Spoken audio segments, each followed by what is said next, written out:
All right, Guff, BA, Hoodie back in the house. It's been a while since the three of us have been together. Just a few things have happened since the last time we got together. We've amped up and ramped up the podcast because there's so much news going on. We're doing at least 2 a week now, and I think you could pretty much expect that the rest of the way. Hoodie, good to see you guys. We're going to talk trade deadline and maybe a little bit more philosophical than actual throwing darts at possible names. We can get into those names, but we're going to look at the if or no here, if they buy or if they don't buy. That's what we're looking, not sell, buy or not. But beforehand, Kyle Teal hits the IL yet again, 6 to 12 weeks with that high ankle sprain that he suffered against Texas. It has been a wash of a season for Kyle Teal. And the guy that I picked in a podcast before the season to be the breakout player for the 2026 White Sox, that was wrong. 3 separate injuries, hamstring in the WBC. He had the tweaked knee after his rehab assignment in Charlotte, and now a high ankle sprain, 6 to 12 weeks. That could take him out for the rest of the regular season. Hoodie, start with you. Just the Kyle Teal situation, not great for a guy you expected to be a middle-of-the-order guy. And quite frankly, the catching position, which was once a strength of this team going into spring training, all of a sudden is a question mark.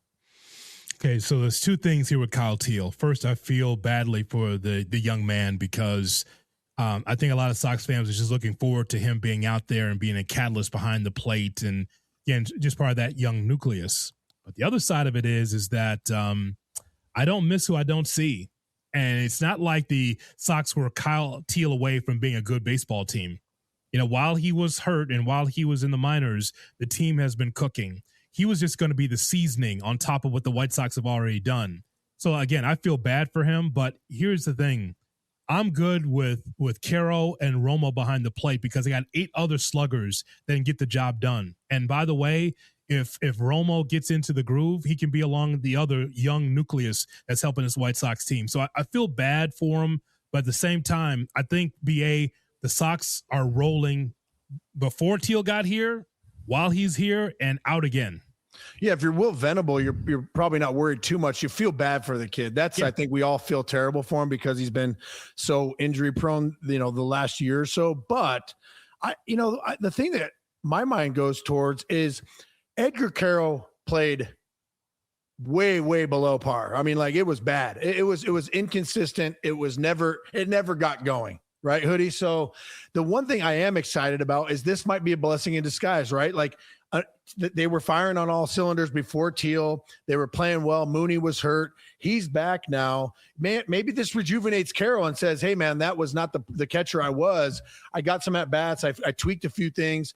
You guys can count on me. I'm your catcher 5 days a week now, as opposed to, like, maybe you just put him in against a tougher matchup if Romo's going against a nasty righty or something. But I just look at where they're at right now, man. I feel terrible for the kid because this is not the season to miss. If you're a Chicago White Sox young player getting an opportunity, everyone's having fun, and it's never fun when you're hurt. Now, I will say, times have changed. Vassal's up there. They might keep him around just to, to keep him in the mix, so he feels like he's still not a locker room guy per se. But man, Ozzy, we used to have like a rule back when I played. If you were hurt, Ozzy's like, no offense, like, love you, bro, but like, get the fuck out. Like, we're focusing on something, we got on to the next guy. And that's okay. I mean, the verbiage might have changed over the years, but it truly is next guy up. I like the idea of keeping guys around, though. I think it's good for those guys to get that, because like, when you're injured, there's been a lot of talk about how depressing it is and how isolating it is. So for a guy like Kyle Teal, who you have big hopes for going forward, he's had a very isolating type season already. 70 plate appearances, guys. To Hoodie's point about, it's next man up, and if you're not there, you're not seen. 70 plate appearances. There's not a hitter alive. That doesn't do much. That's like spring training. It's a small body of work. Yeah, very small body of work. Yeah. Edgar Caro had a much larger body of work. He had about roughly the same plate appearances in Charlotte. He had 67 plate appearances. Really wasn't doing much down there either. 230 with a 594 OPS. But this does give him another shot at becoming an unsung hero for the final 2 months. I'm not all in for now the White Sox have to go make a move at the deadline for a catcher. That my priority of catcher stays right where it was before Kyle Teal getting hurt. Like that, to me, the pitching staff is pitching well. That means that guys there are calling good enough games. People keep going, why not Corey Lee? The same reason I told you back in April. They don't love the way he calls games. I know that for a fact. Yeah. He would get mixed up on his own calls of a game. So that's not good. That's not great. No, it's not. No. I'm just telling you, like, if that wasn't the case, Reese McGuire would have never been here. Drew Romo wouldn't be here. So I think we're all saying the same thing. It sucks for Kyle Teal. We don't like it. Hopefully he's more on the 6 weekend than the 12 weekend because we can see him again. It feels more like 10 to 12, just the way that when you're given a 6 to 12, like I'm going, okay. Seeing 27. Seeing. That's it. That's how. But to me, there's no consternation when it comes to Kyle Teal for me because I just know that Romo and Carroll could call a good game, and that's all I want. Me too. Anything you get from those guys is gravy offensively. Yeah. If the Sox were bereft of like quality offense, then I'd say, oh man, we need Kyle Teal here. But what did Kyle show you for just a handful of games that he played? So that's why I've turned the page and waiting for him in 27. Hopefully the young man is healthy and it can help the White Sox. But I just want our guys to be able to call a good game for whoever is on the mound. That's it. I think you just said it right there. The White Sox are second in the American League in runs scored with no production from their catching position. So it's fine. If you're at the bottom of the barrel there and you're riding only at your pitching and they've done what they've done, then maybe I'm asking for a little more pop down there. But right now, I think we've gotten what we've gotten out of the 2026 catching position. All right. So elephant in the room, right, is the trade deadline. Mm-hmm. It was all about get to the All-Star break, get Mooney back, Rock Chalowski. It's all been great. It's all gone right as expected. I mean, they played really well without Mooney. Mooney's back. Mooney hasn't even taken off yet, and they're playing well back with Munetaka Murakami. And now it's about the trade deadline. And look, we've talked at length about the American League and the opportunity that's been there for the White Sox in a down year in the American League. Really not their fault. This is a good opportunity for the White Sox, who are currently the third best record in the American League as we record this. Mm-hmm. They are 5 games back, guys, of the number 1 overall seed in the American League. Okay, so like 5 games back. It's really, to me, more about the 2 seed than the 1 because the 2 seed guarantees you pretty much the same thing as the 1 without the exception of home field advantage in the ALCS. So the reason I bring that up is because I think they're closer to being that team at the top than that last man out, okay? However, I'll push back because desperation has a price, and there will be desperate teams at the trade deadline. And I'm looking right in the middle of the pack. I'm looking right at the Texas Rangers and the Seattle Mariners. And yes, the Detroit Tigers, whose ownership doesn't want to get rid of Tarek Skubal, and I think will try like hell all the way up to the deadline to keep him, even though I think the right move is for them to trade him. I'm throwing all of that at you because I want to talk about the scenario of the White Sox being buyers or being little to no buyer. And let's start at the latter, because if the White Sox prospect hug, okay, let's just call it what it is, prospect hug, and don't see the opportunity in front of them and fall short, either fall short altogether that they get lapped by or jumped by some team in their own division, or jumped by a team like the Boston Red Sox, who went from we talked a lot about Sonny Gray and Aroldis Chapman on this podcast. What a waste. Okay. Because those guys are staying. Yeah, right. And 14 in a row. Now they're buying. Yeah. And maybe they're buying even more in a big market or acting like a big market team to jump a team like the White Sox. So if they go 82-80, they add a fringe reliever, maybe nobody, and say we got enough and we don't want to get rid of these guys. They fall short of the division and fall short of the wild card. And all the goodwill and the fun that's happened in this season, it'll still be there months from now when we can look back on it and go, man, that was fun, but damn, it'll have a sour taste, won't it? Yes. So there's a couple of things that work. First of all, we know that bread line to be able to find people at the deadline is long. It's longer than we thought it was going to be, guys, because there's teams in the middle like the Orioles Okay, I'll just use them for example. They feel like they're in it. The Red Sox, they pulled the nose up on their season. They are in it, along with the other wild card teams and the first place teams. So it's a long line. But here's what I would say to Chris Getz. Chris, you have the opportunity to really separate yourself from Jerry Reinsdorf. Look what you've done without spending a whole bunch of money. Look what you've done. You've been able to cultivate a farm system, put them have them managed by Will Venable, and it's really bearing fruit. It's been a terrific first half of the season. You could further separate yourself from Jerry by being able to get one starting pitcher that can help you in a playoff scenario, and also someone in the back of the bullpen. I know it's a long line, but since the Sox have jumped the line anyway as a contender, keep jumping the line. See the point? Like, he's doing this without Jerry. It's not like Jerry's doling out a whole bunch of money to help Chris. Chris said, okay, we're going to circumvent you. We'll just go right around you and just bring up kids.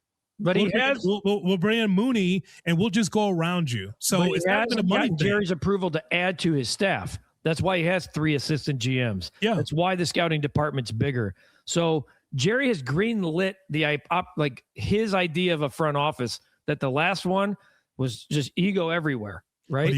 But he won't do that in the field. And that's why it's important to be able to win this deadline if you're the Sox. I'm not saying the world, but just saying, well, we'll just get this middle shelf guy or bottom shelf guy to help. Reed Detmers is not the answer. The answer is that you have so many prospects that you could trade to be able to upgrade your starting staff and the back end of your bullpen. A lot of teams don't have what the Sox have as far as young. So my point is, since you've made this leap, keep leaping. Keep going to because you never know what can happen in this American League. And it's the momentum, Hoodie, Guff. Like, the momentum is exceptional right now. I mean, I can't think of a time where we've ever had this much excitement around the White Sox baseball team, and unless it was when I played, and then maybe in 21 or whenever it was, they were good. It's like, but this still, that was a weird. This is a way team. different feel than 21. This is young. This is deep prospects, leadership, fan engagement. New front office, new coaching staff. The fans are like, man, this is great. There's the sky's the limit. And to your guys' point, I think prospect hugging is the dumbest thing to do on the planet when you have a team like this. Hugging them, keeping them tight to the chest when you were Boston 3 weeks ago, maybe. But right now, the White Sox have been good from the jump, and they are really good, and they're only gaining steam. And so, Guff and I spoke offline, Hoodie, a little bit. It's like, to hug prospects when you're this good is like training for an Ironman. And then when the day comes to perform the Ironman, being like, no, I'm going to wait till next year. My body feels too good. Like, you know what I mean? It's bullshit. Yeah. And so, and prospect hugging and conserving the best for right now is not applicable. It only applies to baseball and sports, right? You look at any other job on planet Earth. If you were to be like, man, did you hear Northwestern? They have the best surgeons on the planet. Great. I have open heart surgery tomorrow. No, they're still in fellowship school. We're going to keep them there. Fuck that. Like, send your best. Hit the fucking gas, dude. Like, there's no guarantees. We've been over this before. It's not that there's no guarantees the White Sox will be this good next year or the years to come. There's no guarantees we'll play next year. Right. Like, who cares? And we said, like, Caleb Bonnemer, right? He's the name that keeps getting brought up. Love the guy. You love him. Guff loves him. Yep. You can't find 300 with 25 pumps, right? Or whatever it is, going to have 30 homers by the end of the season. But there's zero guarantees the White Sox will ever be this good in the foreseeable future. There's always going to be another Caleb Bonnemer in your organization in the next 3 to 5 years. Rock Chalowski, right? Billy Carlson could end up being good. It's just like, come on, guys. The goal is to win championships. Like, this is how you lose a fan base when you don't buy at the break, when you're buyers, and then when you are shitty for 15 years. So to your point, it's time. I want to piggyback a little bit off of that, because about the no guarantee thing. You know, it's not the White Sox fault that the American League is muddy this year. It's actually this plays right into it. Hoodie said you never know in this American League. I went on the pod last week and said, like, I made a bold prediction that the White Sox will be in the ALCS. Now that caveat was, that means that there's somebody not on this roster that will be in order for them to get there. And I still believe that. I still believe this team is good enough to get to the ALCS, which they've done exactly 3 times in 66 years and twice in Hoodie and I's lifetime. Say that again. ALCS 3 times in 66 years and twice in Hoodie and I's lifetime. So can you imagine saying that to not just our generation, like us adults who have been around baseball? We did the math, combined, Hoodie, 100+ years in baseball and pro, right? At an elite level combined. Imagine telling our generation, nah, we don't want to dump our prospects. Dude, you've been relevant 3 times in 66 years. And that's why, like, I want to be really careful. There's a line between prospect hugging and just emptying the farm. I don't think that any of us are sitting here saying, throw everyone there and just acquire as much as you can. That's not what we're saying. I'm not a big thread the needle guy. Like when you're rebuilding and trying to do both, that always fails. The White Sox tried to do that a lot of times, tried to ride that 82 and 80, 83 and 70. That fails, as we've seen it. It gets you to September and then it flops. They have not failed. This team is good. They are second in the American League in runs scored. They are 11th in baseball in ERA. 11th in baseball in ERA. They're second in the American League in run differential. All of the metrics are showing they're the only team in baseball with 320+ homer guys. Like, they are a good baseball team. We are past this. Well, who are the White Sox? We're 100 flipping games in, man. They're one of the better teams in the American League. I want to separate World Series from American League, because winning the American League can get you to the World Series, and we've seen crazy things happen. Getting that bye and having yourself straight to the ALDS with home field advantage puts you 3 wins away from the flipping ALCS that I just talked about. And to come up short of that because somebody you had to take on $10 million, or you had to trade a guy who's ranked 50th in your 50th overall, and it just didn't feel right, doesn't sit right with me. When you have an opportunity to actually do things that no one thought of. There's not a person in Chicago, in the organization, all the way down to the 3 of us, that thought the White Sox would be sitting here on July 22nd as we tape this. But you know what? As things evolve, so does your mindset, and so does the plan. And the plan jumped to a different ship this year. And you have an opportunity to let the water take you somewhere you didn't expect, Hoodie. And I just feel like if this was all like they've gotten lucky and they're just not that good, and all of the metrics say that they're not good in 1-run games or against their division, they've checked all those boxes, dude. I know the price is going to be high and it might be uncomfortable. And if Caleb Bonham becomes a 5-time All-Star with the San Francisco Giants you got to the ALCS, well, then guess what? Everyone effing wins, and that's okay. Yeah. There's no time to be conservative when you're this close. That's just that's the period at the end of the sentence. There's no time to be conservative because of what BA said. We don't know if we even have a season in 2027. We don't want to have to go through this where you're hot and then you regret not being able to make a big move. Now, listen, I know that's not guaranteed that Chris could be able to get the big fish starting pitching back of the bullpen. It's no guarantee, but you must try. And if I feel like you're just being conservative because, well, this is not where we thought we'd be, this is not, fuck the plans. Your plans have changed because now you're 2 or 3 steps ahead. And because of that, now you're one of the dealers. You're one of the guys at the table that has to make a big decision. I look at that American League, and I looked at it with Cap this morning, and I said, you know what? I'm not afraid of any team in the American League. Why should the Sox feel like, well, we have to take a step back because we're not ready for this? Well, you know who's ready for this? Tampa's ready for it. Some of these middling teams in the American League is ready for it. So why can't you be in that mix too? I just don't want the excuse of, well, we have so many prospects and we're trying to grow. Hey, you can't have a 5-man outfield, or a 5-man infield. Okay. Yeah, but also, so you got to trade somebody, right? Yeah, but you're like, but like you to push back on like whoever would tell you that, and an executive, a GM, an assistant GM, a coach, a scout, a Mike Shirley, right? Well, we don't want to do it. The whole point of having a deep minor league system is to be good at the big league level. So you've accomplished that. Now you have a surplus of them. Let me give you guys a scenario. It just came to the top of my head. It's like in 2004, when I was in single A, because I'm thinking about Bonham a lot, right? Yeah. The White Sox made it clear like BA's untouchable. Now I went in high A, I went off. I mean, and I was doing it in outfield too. I mean, I was throwing guys out. I mean, everything was firing on all cylinders, right? And I was about to get called up at for our single A All-Star break up to double A, where I dealt with injuries and stuff. But before that, I was untouchable. So let's just say it's 2005 and I'm in high A and I'm going off. It's like, if you can add like a Neil Kotz or like a Cliff Polite type guy or someone that just comes in and goes, out, see ya. Yeah. I'm gone. Like, you got to get rid of me because there's no guarantees, right? And it's just crazy to think like, hey, I never had a year, like I never dominated like Caleb's doing, but even in AAA, I hit like 300 with like 15 homers in 3/4 of a year, right? But again, I was playing elite center field. Even then, it's like, if you could go, hey, Pasednik's available at the break, we need a leadoff hitter. See ya, Anderson. Like, you go get him. Yeah, because he's that piece, right? Well, you guys could win the World Series, and that's the thing here, that there's not much difference now.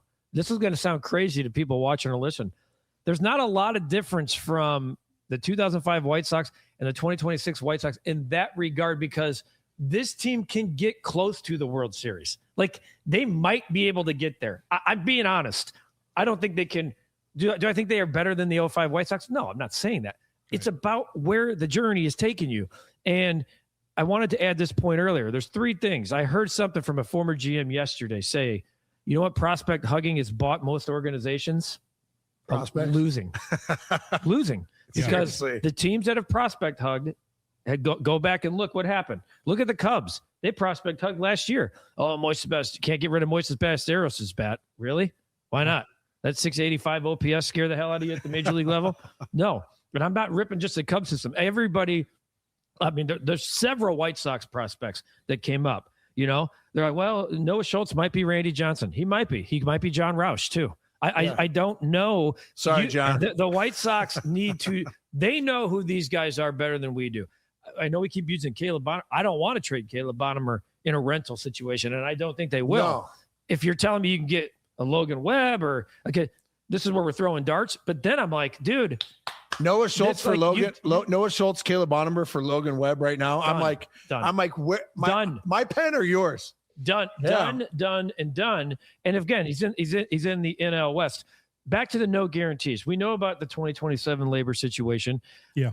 I still just, in the like common sense part of my brain, thinks there's no scenario that they won't have a season, but I certainly can't guarantee you that.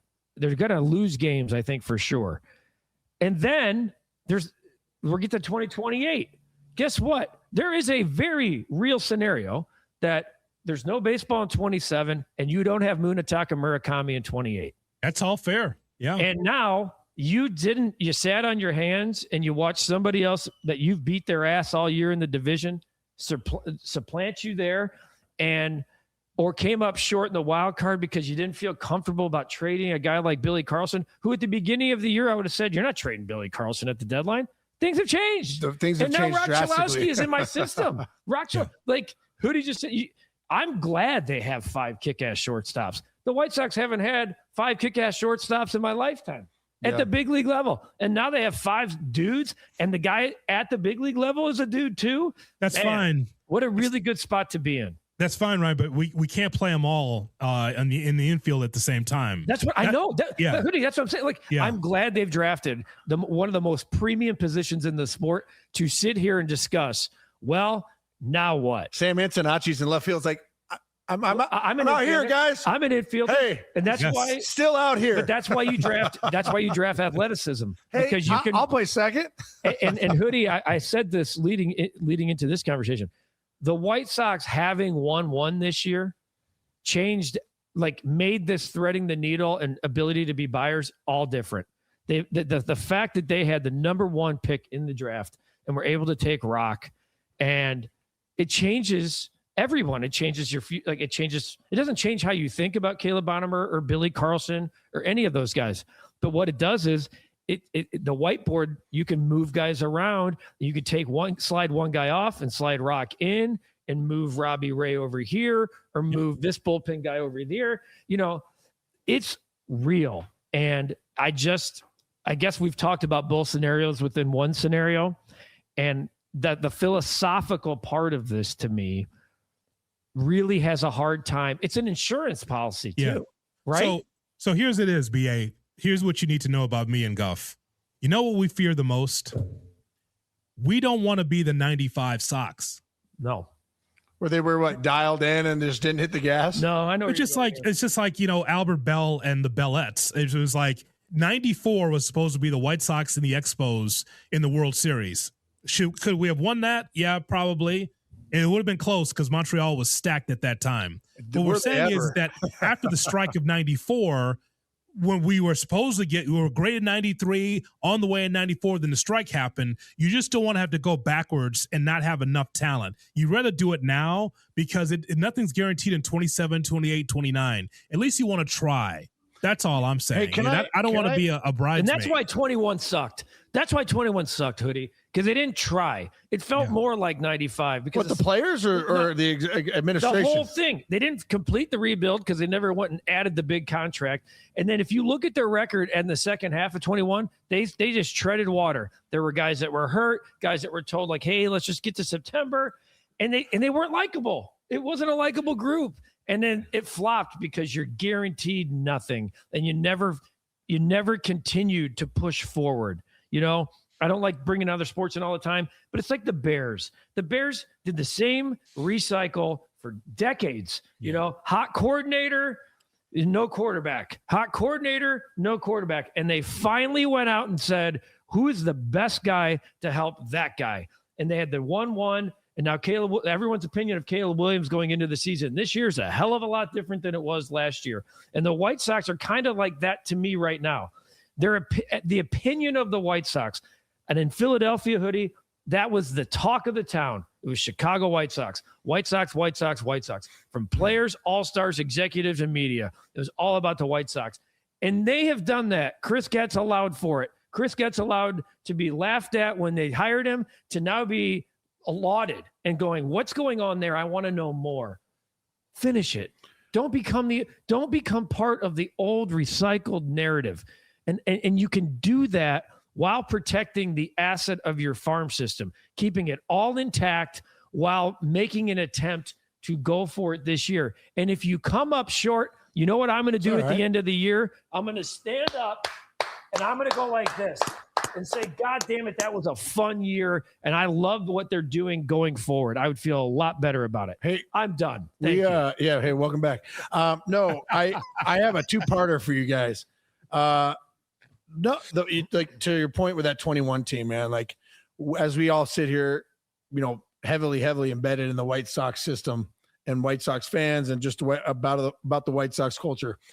Name one player on this current team other than Mooney being hurt or like a Colson who's just like, hey man, dealing with some stuff.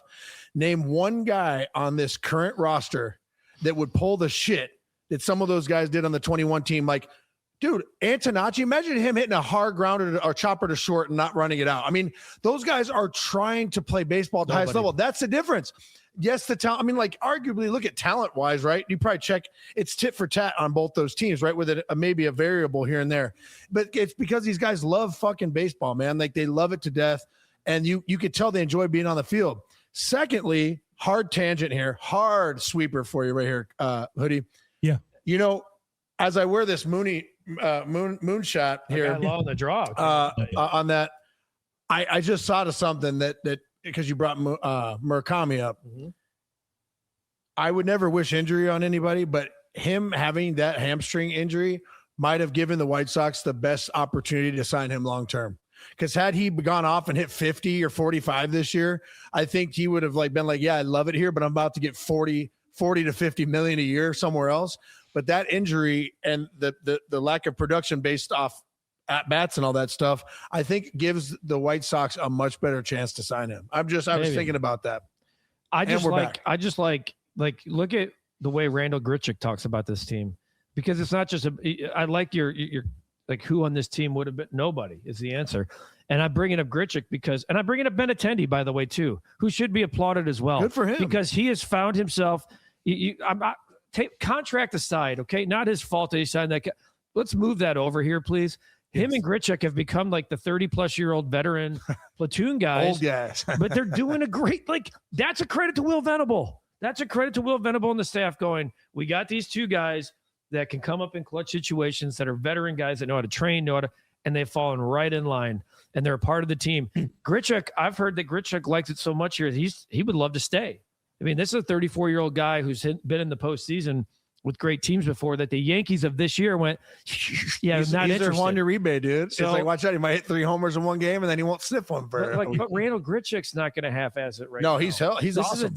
That's why it goes back to the last soapbox tangent I just went on, is because the infusion of who we are as the Chicago White Sox organization, and that's from top down, is part, and it's going all the way through the minor leagues. I talked about it with Caleb Bonnemer at the Futures game. Like, these guys talk like the guys do in the clubhouse in Chicago. And it's the first time that I have felt connection. You guys know I covered the minor leagues when the last rebuild happened. It's the first time I truly felt connectivity from single A all the way up. I feel like the message is the same. And so we'll see what happens. I'll say this. I'm going to go around the horn here. Yeah. I would be stunned if the White Sox sat on their hands. I would be stunned. Hoodie, you? Well, I agree with that. And I'm so glad that you brought this up about how you feel like there's uniformity throughout the organization. Do you know how much we've wanted that for years? Like, the Cardinals would be that, but the best example is the Twins, right? Yep. The Tom Kelly twins, the Gardenhire twins. They'd make me sick because I can't stand the Twins. It's the Brewers I can't now. Stand them. It's the Brewers now. Yeah, they do it the right way, right? I asked the arrogant Jed Hoyer to start the season. I was like, hey, Jed, with your crisp white shirt and your Santa belt slacks, I go, hey, tell me this. I said, what's the Cubs way? Well, that's played out. And immediately in the back of my head is like, that's bullshit. You don't have a way of playing. There is a way of playing. You just don't have one. But I'm glad that you said about the White Sox, because from the minors all the way to the majors, there should be a way, a book of how you play. Because when you play for Will Venable, it's got to be a certain way. I'm glad that we're starting to see that now. That's pretty evident, because the good teams for years had the book. You can't play for Whitey Herzog and the Cardinals unless you play it this way. The Twins, teams like that. I'm glad the White Sox are starting to be that. That's great. And aren't you seeing that with all of the success of the guys they've brought up this year and the 13 guys that have made their major league debut? Yeah. You've seen, it's the first. How many guys, Hoodie, can we name? I mean, I don't know how long you got. We can name 100 players that were going to be that guy, and then came up here and it looked like a completely opposite of the guy we were told he's going to be. Yeah. And not every prospect's going to hit. That's why I don't love prospect hugging. And I've been consistent in that my entire life. Mm-hmm. I don't, they're prospects. How many Caleb Bonnemer homers does he have? 20 something. How many in the majors? Still 0. Okay. I love that line. I love that line. The lovable reunion.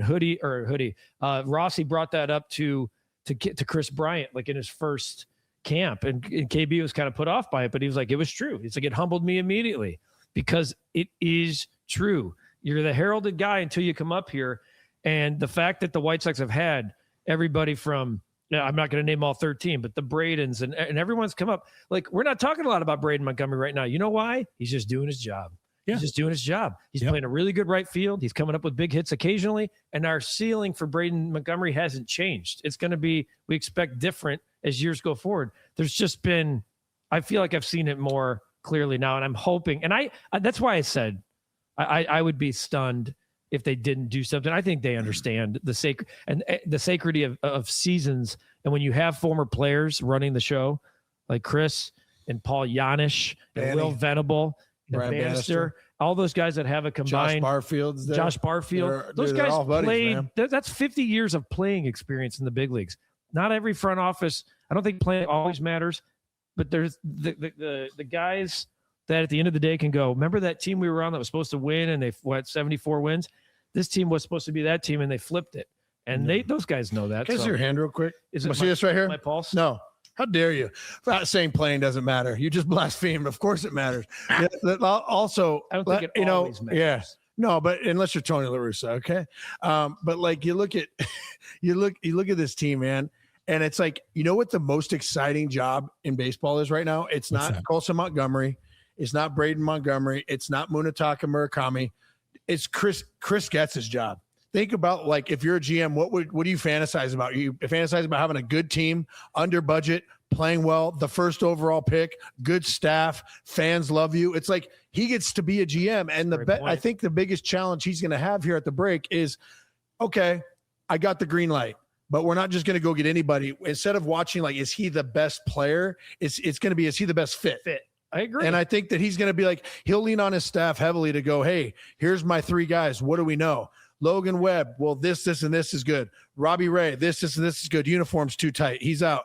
Like, but then, like, you go, you look at those guys, it's like, who's the best fit? Okay. And then it's like, all right, it's going to cost us a little more, but the fit is more important than I think the talent, if there's just a small margin there.